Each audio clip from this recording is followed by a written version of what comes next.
Morning, everybody. Waiting on a package, so I'm working from home today.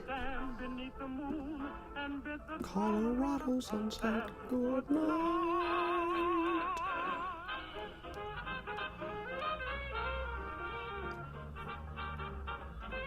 Morning, everybody, all around. Hey, Kathy. Hey, Mona. Morning, Martin and Ann. Hey, Karen. Hey, Kathleen, Carolyn, and Marie. Good morning all around. Hey, Renee. Hey, Mom. No, waiting on a package today, so I'm working from home. The fact that I'm sure it's quite hot outside is also a factor. Hey, Glenn.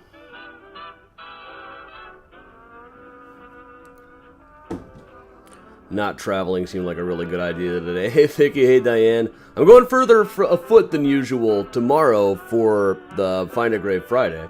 I don't know what I'm looking for yet, but we'll see. Hey, James. Lisa and Betsy and Beth and Linda in Boston. Hey, Larry.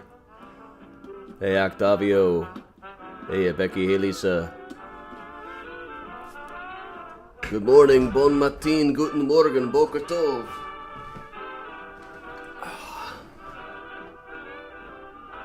Hey, Laura and Toby and Jackie. Hey, Leah.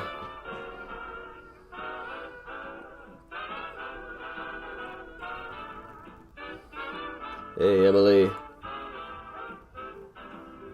Hey, Georgia. It wasn't too bad outside when I went to take out some trash earlier.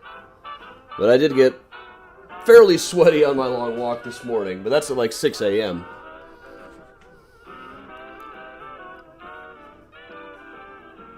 $111, Hey, Marie, hey, Dina, Susan. Hey, Lorena. Thanks, James. James, my buddy on Duolingo. Hey, Sherilyn. Hey, Christine. I've actually gotten to where I do have conversations with people on the street in the morning. Hey, Vivian. Hey, Libby. Hey, Lynn.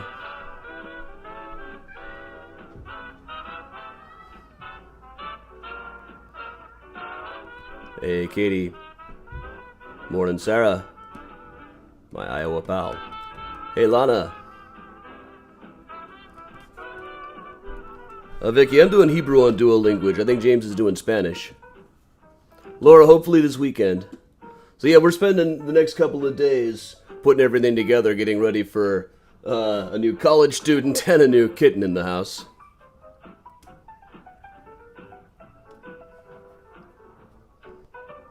Morning, Amanda.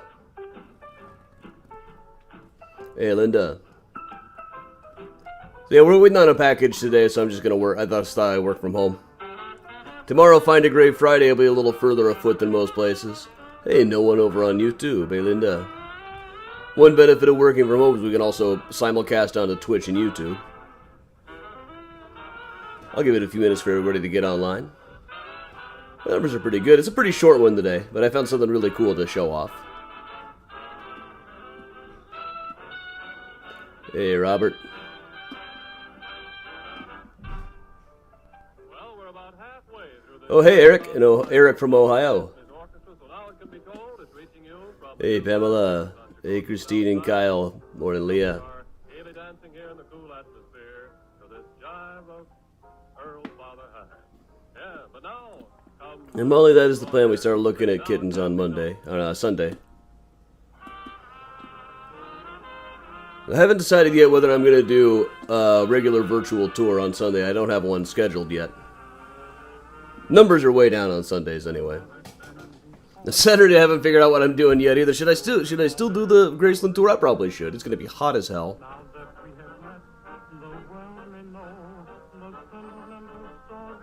Morning, Marita.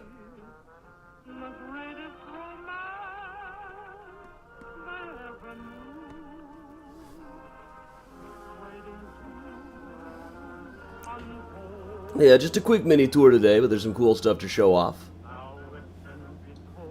I just found out yesterday that Columbia College is still assigning Flickering Empire, the book that I did about silent film in Chicago. It's still assigned to students. Found out because it was assigned to my stepson. Hey, Julie Lynn. If I had a magnifying glass, I'd hold it up. I think that's what she did on Romper Room, right? We didn't get that in my town.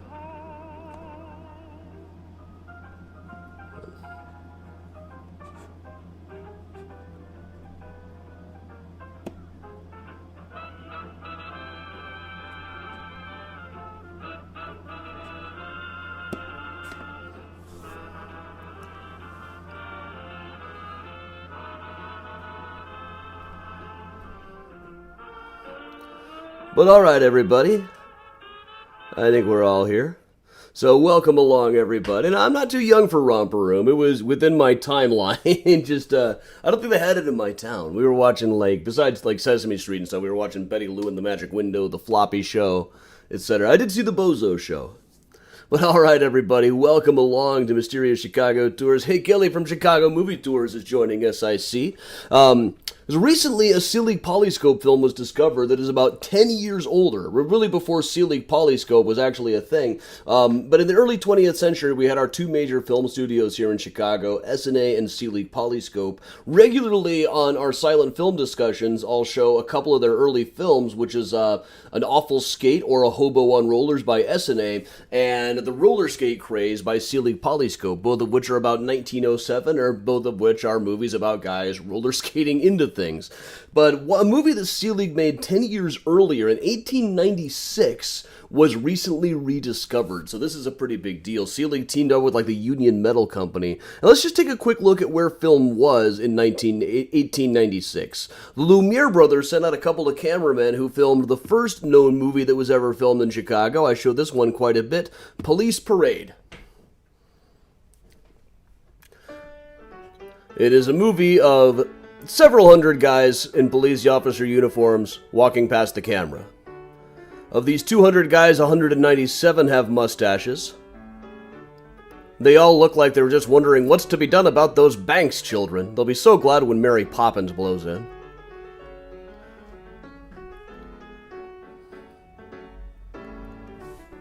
There's the one guy without a mustache. Boy, does he feel silly. If you're drinking from mustaches, then you got your work cut out for you with these guys. You're gonna die of alcohol poisoning today for sure. Not a good way to stay hydrated.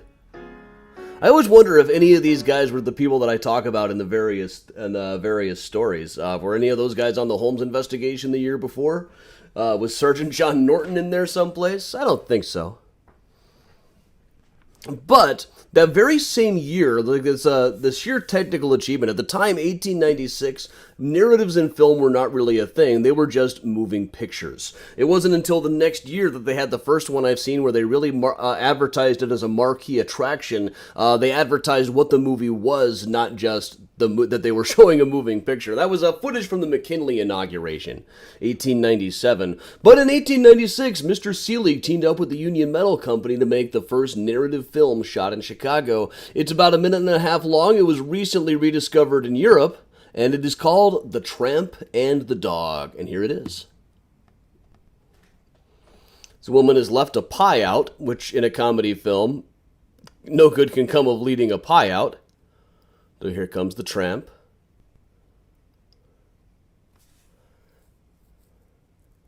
And here comes the dog.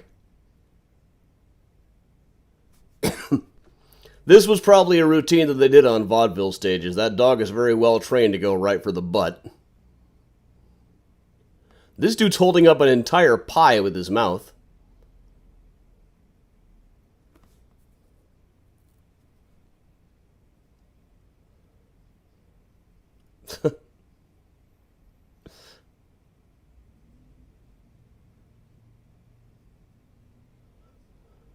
I like the woman kind of turns back and looks at the camera and grins for a second.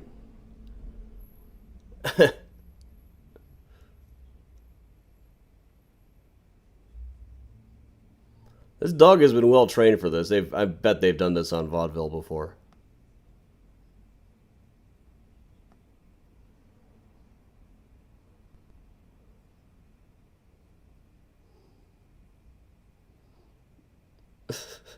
Oh, is he going to tumble down the stairs? I haven't actually watched it all the way through yet. Oh, no.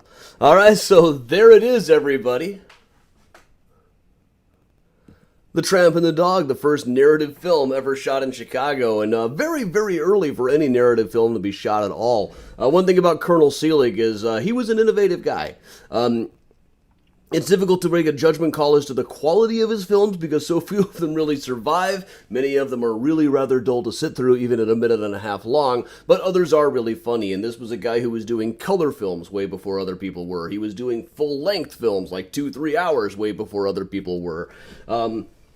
Whatever else you can say about him, he was definitely an innovator. He was really making up an entire art form as he went along. Really, I'm most impressed with that one, with how well trained that dog was. I'm gonna guess again that must have been something like their vaudeville routine. And as Lynn is pointing out, it is in fact National Dog Day. This is about as close as I get to dogs myself. The hot dog on the Hot Dogs t-shirt.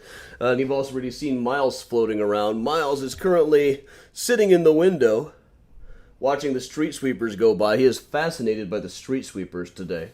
As usual, I'm doing my tour right where the street sweeping is.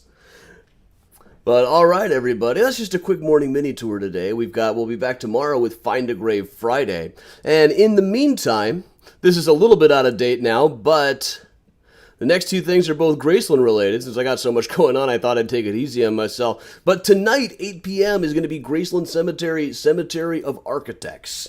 We are going to be talking about all the architects buried at Graceland Cemetery with some examples of their work, which makes it a combination architecture and cemetery tour. It's the kind I can only really do virtually. Then Saturday morning, 10 a.m., I'm going to try to have a little bit of this filmed just so we can make that the morning mini tour as well. But Saturday, 10 a.m., we are going to be doing Graceland and the Civil War. There probably won't be a full-length tour on Sunday just because we've got a lot going on with the weekend moving and everything, but I'll try to find a way to work in a virtual tour anyway. But thanks a lot for joining me, everybody. Tickets are still available for Graceland and the Civil War if you feel like braving the heat at Saturday at 10. And Bob, yes, you can use one of your Patreon tickets. Of course, we'll have you on the list there. So everybody, thanks a lot for joining me. I'm Adam Seltzer for Mysterious Chicago Tours. Stay safe, stay strong. Most importantly of all, though, stay spooky, everybody. Have a great day.